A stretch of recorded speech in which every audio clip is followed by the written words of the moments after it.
What would you do if you learned that one half your take-home pay was stolen without your knowledge or consent? What would you do if you were even not summoned to a trial to answer any charges that may have been made against you? What would you do if it happened not once, not twice, but over the course of several months? What would you do if the only help you thought you could get was from your government, but it was the government itself that stole your money without your knowledge or consent? Would you fight for what is rightfully yours? My name is Stephen Charles Tassio, and what I'm about to tell you will change your understanding of income taxes and your opinion of the people in government.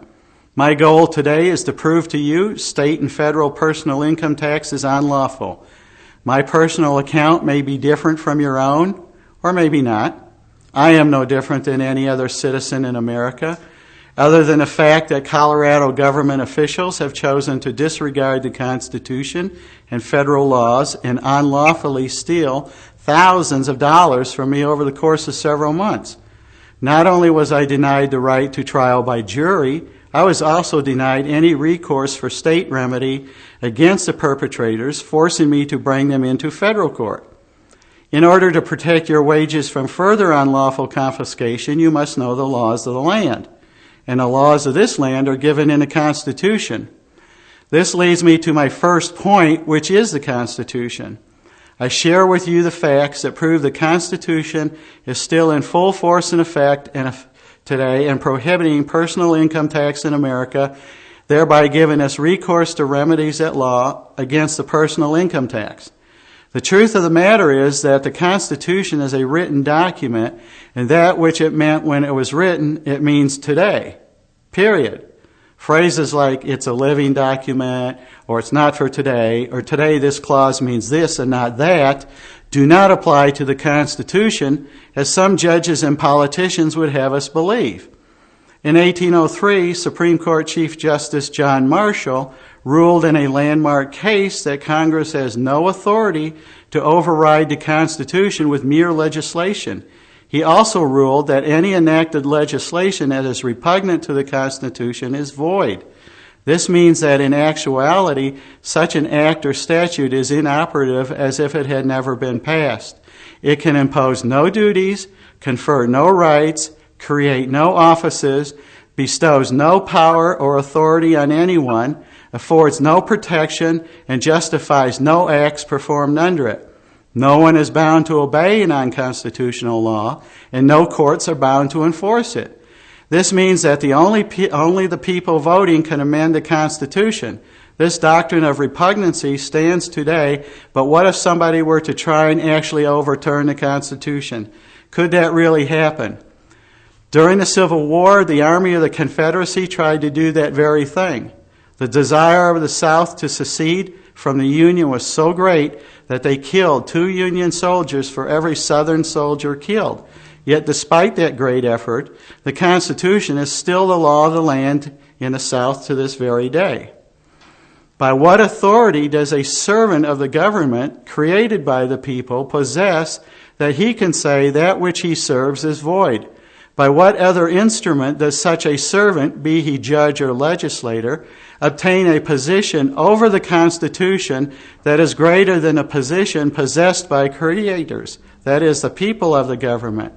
Quite obviously, no judge or legislator, by mere words or writings, can hope to accomplish that which the Army of the Confederacy failed to do by force of arms. Do you know that such governments that are formed by constitutions have jurisdiction only over that which the creators, that is, the people of the government, give it? Government is not omnipotent. It is constrained by the change of the Constitution. Do you also know that the taxing authority of government extends only to that which is in its jurisdiction? It is therefore true that what is outside the government's jurisdiction is tax exempt. Of interest to us is the fact that jurisdiction over a man's wages has never been granted to federal or state governments in America. The second way to protect your wages from unlawful confiscation is to know USC Title 26, the so-called tax code. The income tax scam began in 1913 when President Wilson, a Democrat, signed the Federal Reserve Act and the Income Tax Act. From 1791, the year the Constitution was ratified, to 1913, government functioned perfectly well with revenues that the Constitution permitted it to collect. As a result of President Wilson's signature, the unlawful revenues thus gained allowed government to transgress beyond its constitutional bounds. Despite all of the persecution and prosecution of the citizens by the IRS, a non-government agency, there is no statute in USC 26 that taxes a man's wages and makes him liable for said assessment.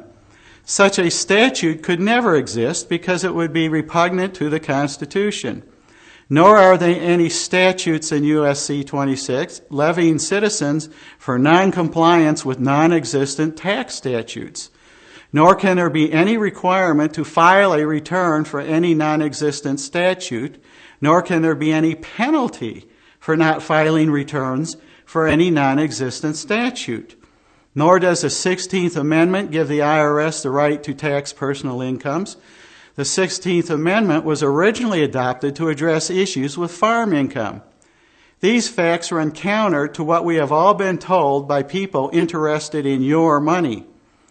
Many states, including Colorado, have contrived a legal fiction whereby any alleged obligation to the IRS automatically expands the jurisdiction of the state to extend to a man's wages. This is, of course, an absurdity, as only the people can expand the state's jurisdiction, and they can only do so if the expansion is not repugnant to the Constitution, as state constitutions are themselves required to not be repugnant to the Constitution. For a government or non-government agency such as the IRS to enforce a non-existent statute is extortion, mafia style. These and other reasons are why I am in my current lawsuit with Colorado. Do not think you have any less opportunity. Now that you know the truth about the so-called tax code and its non-existent yet enforced statutes, you might think life could be no worse than under the IRS. Think again. My next point is to bring your attention to a measure Congress is considering right now called H.R. 25. This bill goes under the deceptive common name of the fair tax. It is proposed therein that the requirement to file an income tax return be repealed. I have just proved to you that no such statute exists, so what is being repealed? Nothing. Absolutely nothing. The fair tax is a national sales and services tax of 23 or 30%, depending on how the math is done. Sounds fair, right? Let me tell you how fair it is. What you probably don't know is that if you hire a gardener or plumber, for example, you have to pay his 30% income tax. How wonderfully fair that is. It gets better. If you pay $1,000 a year for an insurance premium, you have to also pay the insurance company's 30% income tax, or $1,300. But you don't have to file a return, just like now. What a fair idea. But it gets even better. How is that possible? What could be better than paying 30% federal sales tax and a 30% income tax on everybody you do business with? What could be better is that is only the federal tax. Under the fair tax bill, the states could do the very same thing. So you could pay up to 60% sales tax and income tax for everyone else, but you still won't have to fill out a 1040 or hire an accountant. Now, just when you are sure that it can get no better, it does. All rights to dispute resolution in a court of law are banished in H.R. 25. That's right. You must use clerks in an administrative process for the redress of grievances. Welcome to the dictatorship of the District of Columbia. Your rights to a trial by jury have been repealed.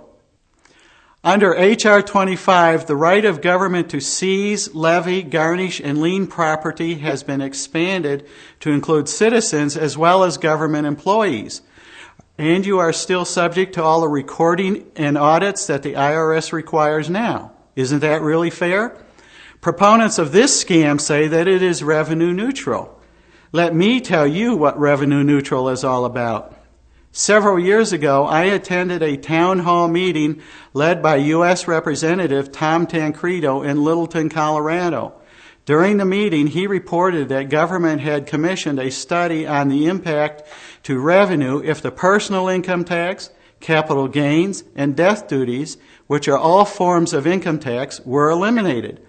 The study showed that revenues would increase 5 to 6 times their current amount. Of course, this makes perfect sense. If the people have 100% of their hard-earned wages to spend, this will stimulate the economy more than any government bailout or tax and spend theory possibly could.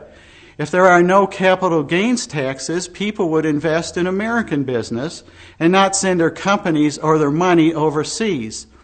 Additionally, there could be more investors looking to fund startups here in America if those efforts were not taxed to death. Obviously, this could mean a lot more high-quality manufacturing jobs in America instead of hamburger flipping and shelf stocking. With death duties eliminated, families can pass their wealth on to their descendants, thereby increasing the prosperity of each successive generation, as it should be. To make the act of eliminating the personal income tax, capital gains, and death duties, which are all forms of income tax, revenue neutral, as a fair tax claims it is, the remaining taxes would have to be decreased to 1/5 or 1/6 of what they are today, thereby giving you, the hardworking people, even more disposable income and opportunity, increasing the economy accordingly. This is revenue neutrality, and that's what I'm talking about. By actually repealing taxes instead of just renaming them or creating different fulfillment paths, there are no reporting or filing requirements. With nothing to pay, there is no government seizing of you or your property. To find out what other people have planned for you and your money, go to the Fair Tax website where you can download all 133 pages of H.R. 25 for yourself. H.R. 25 is clearly repugnant to the Constitution. Vote H.R. 25 out of existence at the first opportunity, or write your congressman to kill H.R. 25 now. This is one way you can eliminate personal income taxes today. You can also do your part to protect your wages by supporting the only candidate who wants to abolish the failing Federal Reserve and IRS. A vote for Ron Paul is a vote for America and an end to personal income taxes.